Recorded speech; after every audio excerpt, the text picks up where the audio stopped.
一副黄金所普读，地藏等于埋葬。和尚道如何？你如今可知道观世音菩萨的法力了？菩萨因为这一方的百姓不知礼节，形同可怜，故特地化身美女，前来点化大众，和该是汝的缘法，受了大藏法华经，汝就该本。菩萨的宗旨，抱定宣扬佛法，劝导大众的心智，将来功德圆满。不怕没有你的好处啊！马郎连连应诺，说话之间，和尚却又不见了。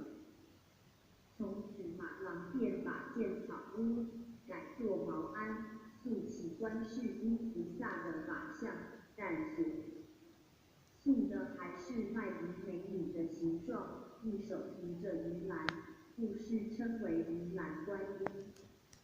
又